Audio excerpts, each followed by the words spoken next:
Bismillahirrahmanirrahim. Assalamualaikum warahmatullahi wabarakatuh. Di sesi yang ke-15, mata kuliah interaksi manusia dan komputer, kali ini kita akan membahas masalah kesuksesan dan kegagalan implementasi sebuah sistem.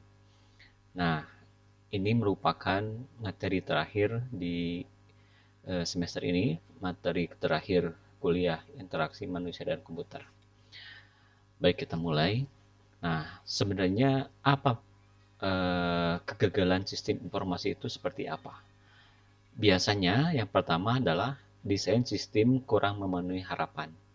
Harapan yang dimaksud adalah harapan dari user atau dari pengguna sistem informasi. Artinya, sistem informasi yang kita dikembangkan belum memenuhi harapan dari segi menjawab tantangan atau menjawab permasalahan yang dihadapi perusahaan, ataupun dari segi fungsi sistemnya sendiri kurang berlangsung dengan baik. Yang kedua, bisa saja kegagalan sistem informasi ini disebabkan karena data yang diperoleh tidak kurang akurat dan tidak lengkap. Artinya, sistem informasi yang kita bangun menghasilkan proses pengolahan data yang tidak akurat atau yang kurang akurat. Ya. Bisa terjadi karena kesalahan algoritmanya ataupun terjadi kemungkinan kesalahan perhitungan dalam menganalisis data tersebut. Jadi bisa saja hal itu menyebabkan kegagalan sistem informasi yang kita bangun. Nah, yang ketiga, ini biasanya banyak yang terjadi. Jadi sistem informasi ini hanya sekedar pengerjaan proyek saja, hanya sekedar menghabiskan anggaran saja, atau hanya sekedar untuk mengerjakan tugas yang tidak akan dijalankan nanti ketika udah jadi. Ya, jadi sistem informasi jadi, tetapi tidak digunakan. Nah, ada beberapa penyebab tidak digunakan. Pertama, orang-orangnya tidak mau berubah, ya, tidak tetap mau melaksanakan manual, tidak mau pindah migrasi ke sistem informasi, atau bisa saja tidak digunakan ini karena emang aplikasi yang dibangun tidak ada bedanya dengan sistem manual. Artinya tetap sama saja kurang menghasilkan proses sistem informasi yang bagus yang menjawab tantangan atau permasalahan di perusahaan tersebut, ya. Atau bisa juga penyebab kegagalan itu ya emang sistem informasinya tidak bagus atau tidak menjawab kebutuhan dari perusahaan tersebut. Nah, bisa juga penyebab kegagalan sistem itu ketika proses yang kita udah dikerjakan diminta pengerjaan ulang.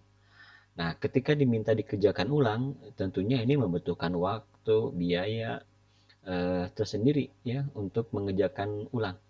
Nah, oleh karena itu sebaiknya ketika mengembangkan sistem informasi, nah sebelum dikerjakan sampai beres, ada tahapan-tahapan tertentu yang kita pelajari di minggu yang lalu, di mana setiap fase itu ada evaluasi tersendiri, ada teknik evaluasi tersendiri untuk masing-masing fase. Sehingga ketika ada kesalahan atau ketidaksesuaian aplikasi yang diminta oleh owner, oleh user, maka kita bisa langsung dirubah sebelum sistem informasi tersebut beres, ya, sehingga tidak menghabiskan waktu dan biaya.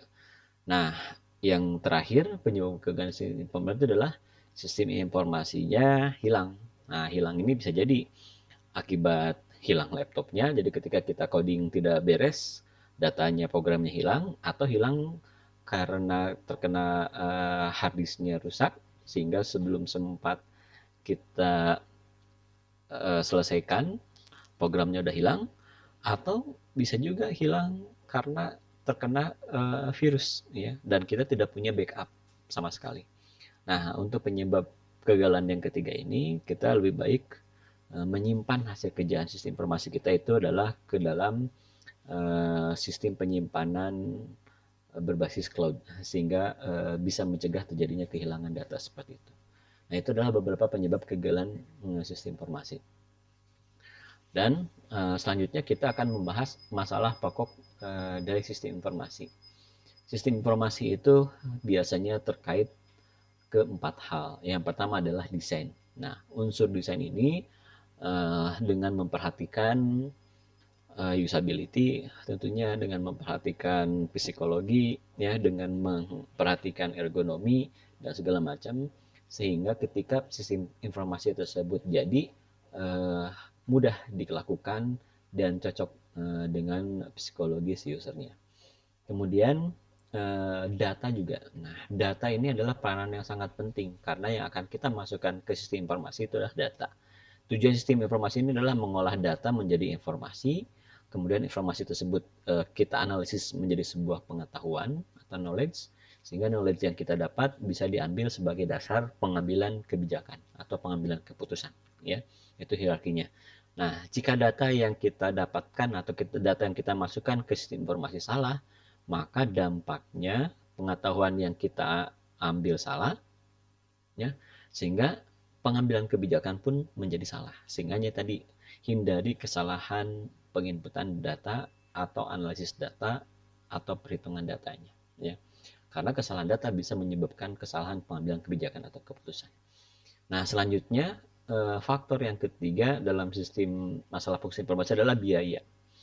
Nah, sebisa mungkin biaya yang kita kembangkan adalah seefisien mungkin. Artinya, biaya yang kita keluarkan semurah mungkin, tetapi manfaat sistem informasi tersebut harus semaksimal mungkin. Nah, makanya faktor cost ini adalah memperhitungkan berapa lama pengerjaan waktu dan berapa banyak manusia atau programmer dan sistem analisis yang terlibat.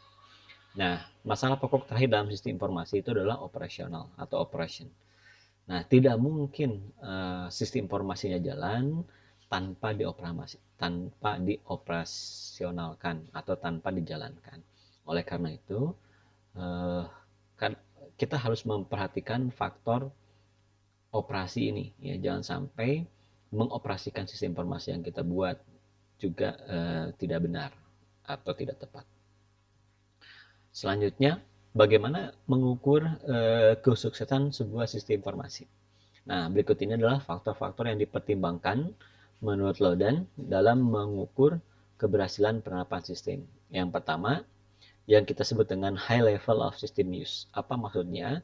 Sistem tersebut tingkat penggunanya relatif tinggi. Nah, jadi sistem informasi dikatakan berhasil kalau penggunanya banyak atau sistem informasi tersebut selalu digunakan, ya. Artinya tingkat penggunaan sistem informasi itu untuk menyelesaikan masalah-masalah di sebuah perusahaan cukup besar, cukup tinggi, ya, sehingga dikatakan berhasil. Itu faktor yang pertama. Faktor yang kedua untuk melihat kesuksesan sebuah sistem adalah user satisfaction with the system. Artinya kepuasan para pengguna terhadap sistem. Nah, jadi calon pengguna kita, ya, puas terhadap sistem informasi yang dikembangkan. Nah, biasanya puas itu kalau sistem informasi yang kita kembangkan mampu menjawab permasalahan atau mampu menjawab proses bisnis perusahaan dengan baik. Yang ketiga adalah favorable attitude atau yang kita sebut dengan sikap yang menguntungkan para pengguna atau user terhadap sistem informasi dan staf dari sistem informasi. Nah, jadi ada sikap yang menguntungkan. Maksudnya apa sikap yang menguntungkan? Nah, biasanya misalnya kalau dikerjakan secara manual, bisa menganalisis data itu, menganalisis sebuah laporan itu bisa menghabiskan waktu 3 hari. Nah, dengan adanya sistem informasi, dalam 1 jam saja laporan itu bisa terwujud secara otomatis, ya. Nah, artinya data visualisasinya bagus, ya, sehingga bisa menguntungkan penggunanya yang tadinya penggunanya menghabiskan waktu yang cukup lama, tapi karena sistem informasi ini berjalan dengan bagus, sehingga dapat mengefisiensi waktu, ya, bagi para penggunanya. Nah, itu adalah beberapa faktor yang mengukur kesuksesan sebuah sistem. Lalu, apa penyebab kesuksesan dan kegagalan sistem informasi? Jadi, sistem informasi yang kita kembangkan bisa saja berhasil, bisa saja gagal. Nah, biasanya gagal itu karena perbenturan di antara lingkungan atau setting internal. Artinya, sistem informasi yang kita kembangkan tidak cocok dengan lingkungan atau setting internal perusahaan tersebut. Ya, selanjutnya, inovasi yang sama akan menghantarkan kesuksesan. Nah, namun kegagalan unsur yang lain dalam organisasi merupakan penyebab kegagalan. Jadi bisa saja penyebab kegagalan itu tidak hanya di lingkungan, tidak hanya karena sistemnya saja. Sistemnya sudah bagus, sistem yang kita rancang mampu menjawab permasalahan perusahaan, namun ada unsur yang lain dalam organisasi apa? Misalnya ketika si user kita atau karyawan perusahaan-perusahaan di sana atau penggunanya tidak mau berubah, ya, malas migrasi dari konsep manual ke konsep sistem informasi atau konsep digital. Nih, ada kasus seperti itu bisa jadi. Jadi bisa juga penyebab kegagalan itu tidak serta merta karena kurang bagusnya atau kurang tepatnya sistem informasi tersebut. Jadi penyebab kegagalan bisa karena faktor yang lain, faktor lingkungan lain yang ada di organisasi atau perusahaan tersebut. Nah, misalnya tadi saya contohkan ketika kita malas untuk migrasi, malas untuk merubah. Jadi manajemen perubahan di perusahaan itu kurang ada yang membimbingnya. Atau tidak ada leader, tidak ada pemimpin yang membimbing perubahan migrasi data dari konsep manual ke konsep otomatis ya atau sistem informasi ini. Sehingga bisa saja sistemnya bagus tetapi gagal karena ada faktor unsur yang lain, yaitu adalah faktor di organisasinya tersebut sendiri. Nah, bagaimana cara implementasi konsep dari sebuah sistem informasi? Yang pertama adalah adaptasi tingkat awal dan inovasi dari manajemen. Ingat, sistem informasi tidak mungkin berjalan dengan baik kalau top manajemennya atau pimpinan perusahaan tidak mendukung proses sistem informasi tersebut. Jadi sistem informasi harus benar-benar mendapat dukungan dari manajemen. Makanya dalam istilah struktur, dalam istilah organisasi teknologi informasi, itu dikenal dengan istilah CIO atau Chief Information Officer. Nah, Chief Information Officer ini adalah pimpinan atau manajemen yang bertanggung jawab terhadap proses berjalannya sistem informasi dengan baik. Sehingga penting adanya inovasi atau adaptasi dari seorang manajemen. Ya, biasanya kita sebut manajemen sistem informasi ini adalah sebagai CIO, Chief Information Officer. Nah, selanjutnya implementasi konsep informasi juga akan berjalan bagus kalau ada strategi inovasi. Artinya inovasi di sini adalah inovasi bagaimana kita membuat proses bisnis ya menjadi lebih efektif dan efisien. Efektif dari segi pelaksanaan waktu yang tadinya butuh 5 hari jadi bisa selesai 2 hari, yang tadinya berbiaya tinggi jadi berbiaya rendah. Itu adalah contohnya strategi inovasi. Selanjutnya, faktor yang menyebabkan perubahan organisasi secara umum sebagai suatu yang berlebihan terhadap inovasi yang bersifat rutin dalam jangka panjang. Artinya kita juga harus memperhatikan konsep bagaimana perubahan organisasi yang kita jalankan. Perubahan organisasi yang dimaksud ini adalah perubahan organisasi dari sistem proses bisnis yang manual ke sistem informasi ya, ke yang lebih otomatis. Itu perlu adanya sistem inovasi yang bersifat rutin dan jangka panjang. Ya.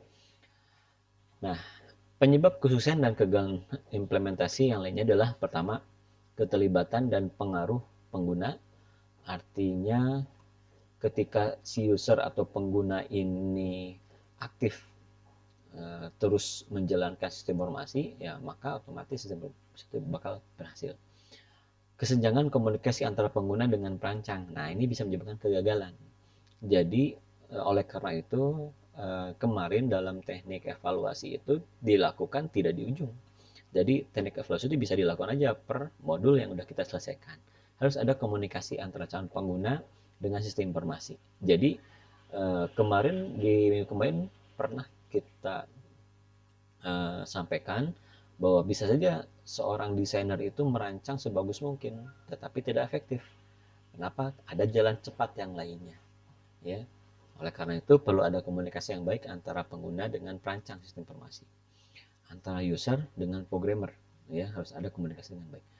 Selanjutnya ada dukungan manajemen. Nah, tadi saya ceritakan, ini jelas dukungan manajemen itu sangat menentukan bagi penyebab kesusahan dan kegagalan. Ya. Terus tingkat kompleksitas dan resikonya harus dibuat seefektif mungkin, ya, sehingga bisa menyelesaikan semua permasalahan proses bisnis yang ada di sebuah perusahaan. Nah, ada 3 faktor kunci yang mempengaruhi tingkat risiko proyek. Artinya proyek implementasi sistem informasi. Pertama adalah kita harus memperhatikan ukuran proyek. Biasanya semakin besar proyek yang akan kita jalankan, proyek sistem informasi yang dijalankan, maka semakin besar risiko yang kita hadapi. Ya, proyeknya semakin besar, otomatis risiko yang kita hadapi makin besar. Karena biayanya juga makin besar. Ya, dampak kerugiannya juga pasti semakin besar. Artinya ada risiko yang dihadapi. Terus yang kedua adalah kita harus melihatkan faktor struktur proyek. Nah, arti apa maksud struktur proyek? Ada persyaratan yang jelas dan lugas antara output yang dihasilkan dari proyek dan proses bagaimana mendapatkan hasil sistem informasi yang efektif dan efisien, ya, sehingga proses dapat secara mudah kita ditentukan. Nah, yang ketiga adalah faktor kuncinya itu adalah pengalaman dengan teknologi. Nah, otomatis orang yang mengerjakan proyek sistem informasi ini adalah harus mempunyai pengalaman dengan teknologi, sehingga resiko meningkat jika tim kurang memiliki keahlian teknik. Nah, biasanya kalau kurang pengalaman dalam implementasi teknologi, maka punya resiko nanti ketika implementasi. Oleh karena itu sebaiknya ketika ada proyek sistem informasi harus ada beberapa orang yang telah pengalaman dalam teknologi tersebut. Selanjutnya kita bahas manajemen dan proses implementasi. Sistem pengembangan proyek tanpa manajemen yang tepat besar kemungkinan akan membawa konsekuensi kerugian sebagai berikut.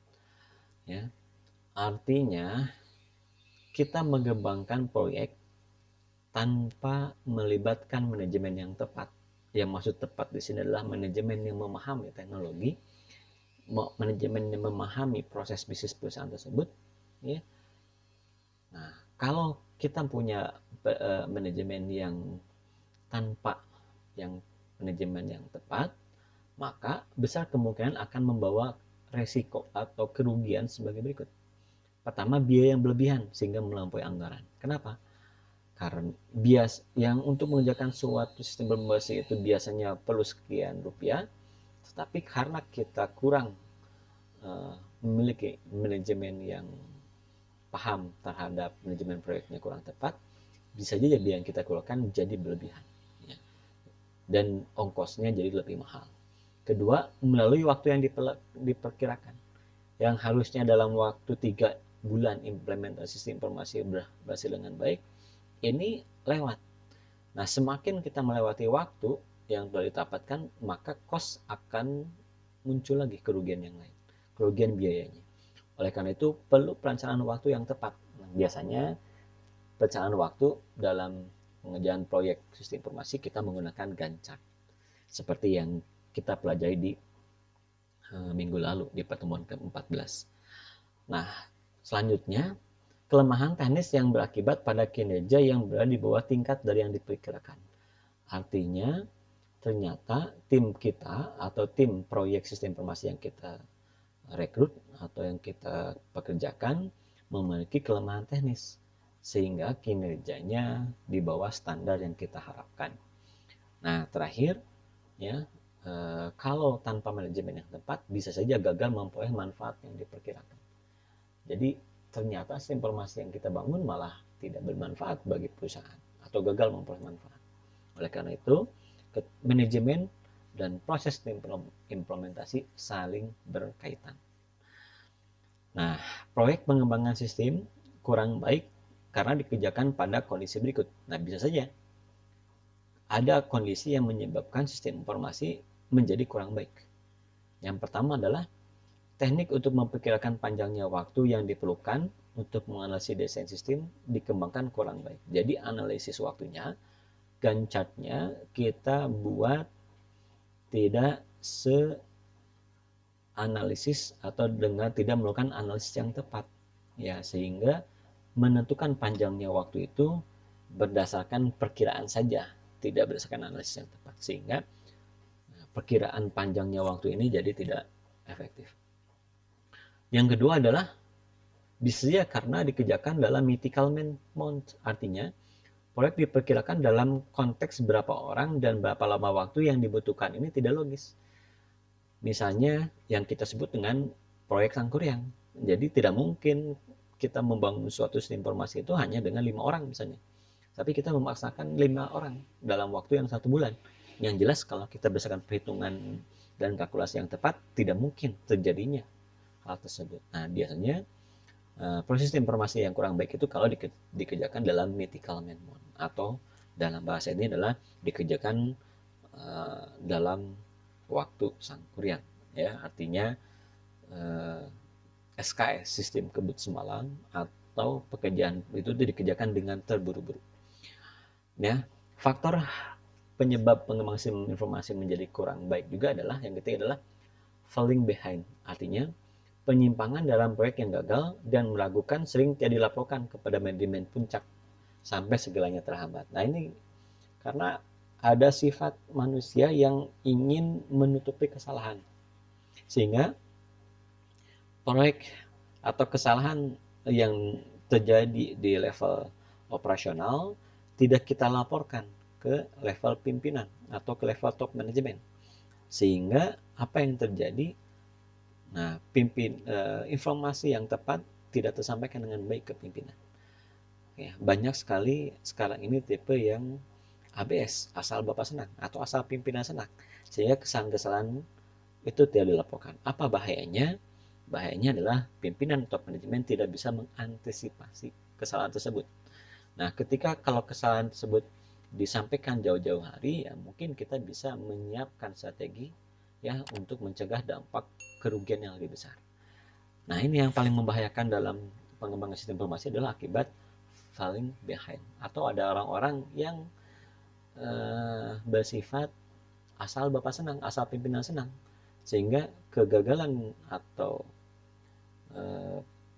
kesalahan di level operasional tidak tersampaikan ke level top manajemen.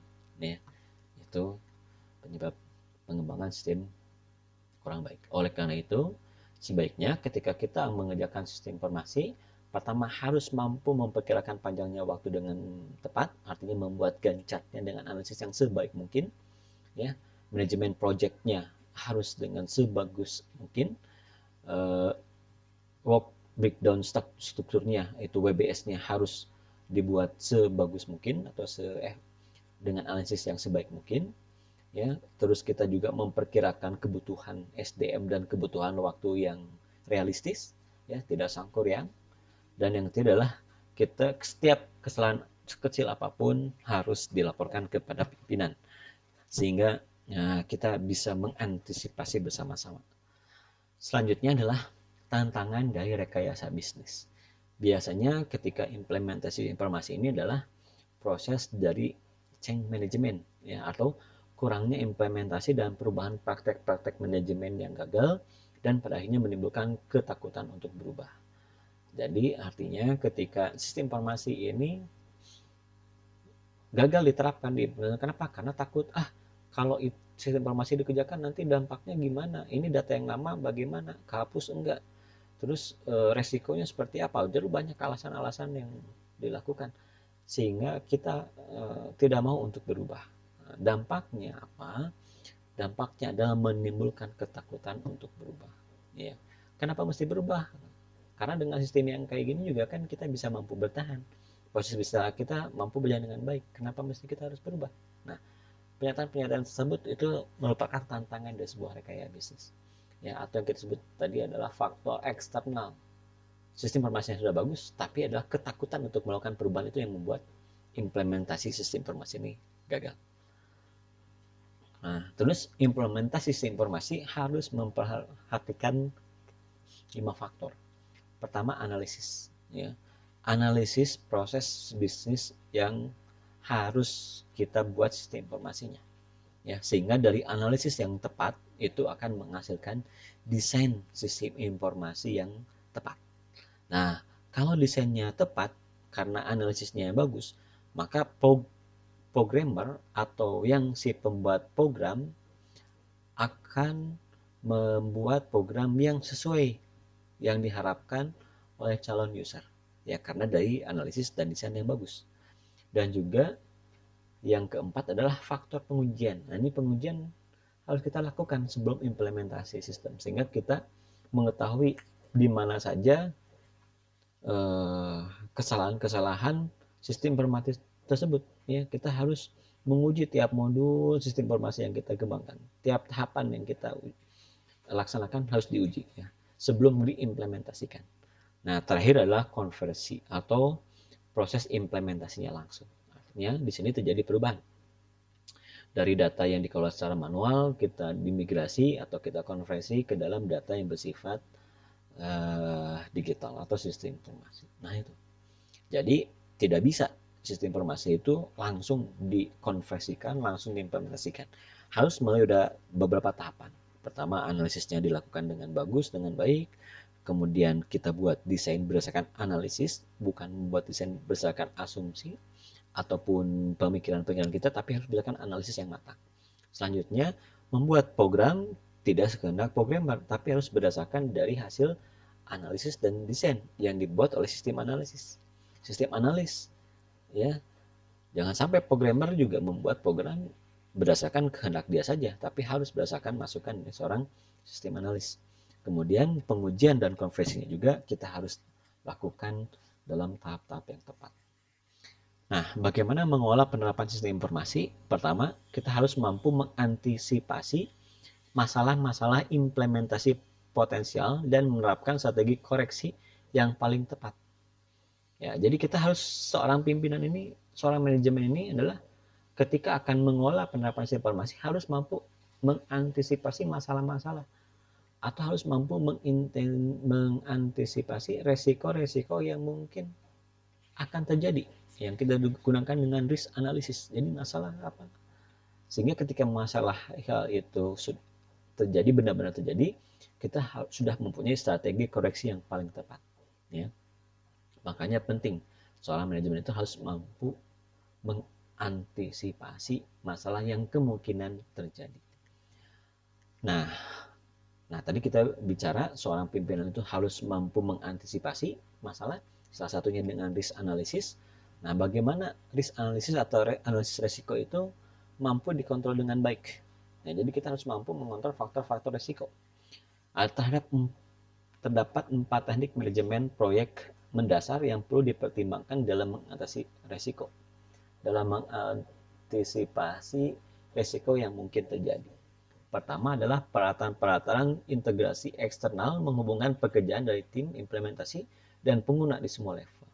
Jadi harus tools-toolsnya itu terintegrasi ya, dari seluruh pekerjaan tim implementasi dan pengguna di semua level organisasi. Ya, sehingga kita bisa menganalisis kemungkinan risiko-risiko yang akan terjadi. Kedua, tools-tools atau peralatan-peralatan integrasi internal memastikan bahwa tim implementasi beroperasi sebagai sebuah unit kohesif. Jadi sebagai sebuah kesatuan ya, di internalnya itu. Dan yang ketiga adalah struktur peralatan perencanaan formal dan tata urutan tugas-tugas, estimasi lebih lanjut tentang waktu, uang, dan sumber daya teknis yang diperlukan untuk melaksanakannya. Dan faktor yang keempat adalah peralatan pengendalian formal membantu memonitor kemajuan terhadap pencapaian tujuan. Nah, selanjutnya mengatasi resistensi di antara pengguna. Resistensi di antara pengguna itu adalah tadi ketidakmauan seseorang itu berubah, ketidakmauan seseorang itu mengubah sistem yang ada. Nah, bagaimana cara mengatasi resistensi atau ketahanan orang yang tidak mau berubah tadi? Ya. Nah, resistensi dapat terjadi melalui salah satu di antara teori berikut. Pertama, people oriented theory atau teori yang berorientasi pada manusia. Jadi, maksudnya apa? Faktor-faktor internal dalam diri pengguna sebagai individu atau kelompok dapat menyebabkan resistensi. Ya, sehingga kita harus cari dulu kenapa dia itu menolak, Kenapa secara pribadi atau individu itu menolak melakukan perubahan? Kita harus analisis. Kemudian bisa juga sistem oriented teori. Kalau tadi orientasinya ke people-nya, jadi people-nya yang harus kita analisis kenapa sih orang ini nggak mau berubah. Nah, kedua adalah sistem yang harus kita analisis. Artinya, faktor-faktor secara intern melekat pada desain dan menciptakan resistensi terhadap pengguna. Bisa saja orang itu malas berubah karena sistemnya tidak fleksibel, sistemnya tidak mudah, malah makin buat kita makin tambah ribet. Jadi orang malas untuk berubah. Nah, itu juga mungkin terjadi akibat kesalahan sistemnya. Jadi ada dua tadi. Bisa kesalahan terjadi di orang penggunanya, ya, karena penggunanya tidak mau berubah dari manual ke sistem informasi, atau bisa juga resistensi itu terjadi karena sistemnya yang tidak mampu menjawab tantangan dari si pihak pengguna, sehingga orang malas menggunakan sistem tersebut, terlalu ribet, ya. Nah, yang ketiga adalah interaction theory atau teori interaksi. Kalau yaitu resistensi dapat disebabkan oleh interaksi di antara orang-orang dan faktor sistem. Jadi teori yang pertama adalah resistensi itu terjadi akibat karena orang yang nggak mau berubah. Kita harus lakukan analisis psikologinya, kenapa orang tersebut tidak mau menggunakan atau tidak mau berubah. Yang kedua, orang itu tidak mau berubah karena mungkin sistem yang kita bangun kurang mampu menjawab tantangan yang dihadapi pengguna. Atau yang ketiga, dua-duanya yang harus kita amati atau interaction, baik dari sisi pengguna maupun dari sisi sistem. Dua-duanya harus kita analisis. Kenapa ya hal itu bisa terjadi? Ya, sehingga faktor resistensi ini bisa kita cegah atau kita hilangkan. Nah, demikian sesi ke-15 atau sesi terakhir dari mata kuliah interaksi manusia dan komputer. Minggu depan adalah pertemuan yang ke-16 ini. Kita akan melaksanakan kuis, ya, dan kisi-kisi soal UAS disampaikan di sesi yang ke-16. Dan berikut adalah tugas besar interaksi manusia komputer atau tugas terakhir dari mata kuliah ini yang harus dikumpulkan paling besar H-1 UAS. Jadi misalnya kalau UAS-nya itu tanggal 18 Juli, nah berarti dikumpulkannya tanggal 17 Juli pukul 23.55, ya. Nah, tugas tersebut apa tugasnya? Pertama, Anda lakukan evaluasi terhadap suatu website pemerintah kota atau pemerintah provinsi di Indonesia. Misalnya boleh website Pemda Bandung, Pemda Jabar, ya, atau Pemkot Bandung, atau Pemkot Surabaya dan lain-lain lah. Anda lakukan evaluasi website pemerintah. Lakukan teknik evaluasi sehingga didapat suatu kesimpulan dari website pemerintah tersebut. Nah, cara melakukan teknik evaluasinya disarankan untuk mencapai 3 tujuan utama evaluasi. Nah, apa tujuan utama evaluasi itu Anda bisa lihat kembali di sesi 12, slide 12 sampai 14, ya. Salah satunya adalah bagaimana usability-nya, bagaimana desainnya, bagaimana si website tersebut mampu menjawab kebutuhan informasi dari masyarakat. Nah, Anda lakukan analisis sedetail mungkin, ya. Hasil evaluasi dibuat dalam bentuk laporan dengan ketentuan sebagai berikut. Ukuran halamannya adalah A4, fontnya Tahoma, ya, size-nya 10,5, spasinya 1,5 dan marginnya 4333, ya. Terus laporan dikumpulkan dalam bentuk digital melalui e-learning LPKIA, ya, nanti berdasarkan slot kelas yang telah dibuat. Terus tadi saya sampaikan pengumpulan tugas besar ini adalah paling lambat H-1 UAS. Demikian sesi yang ke-15 ini. Jika ada pertanyaan terkait materi, silahkan Anda komentar di kolom komentar YouTube berikut, ya, dan Anda diskusikan lebih jauh bersama teman-teman Anda. Terima kasih atas perhatiannya. Sampai berjumpa kembali di sesi 16. Sesi 16 adalah sesi kuis. Kuisnya adalah pilihan ganda sekitar 40 soal dan dilakukan secara online atau menggunakan mobile phone. Terima kasih. Assalamualaikum warahmatullahi wabarakatuh.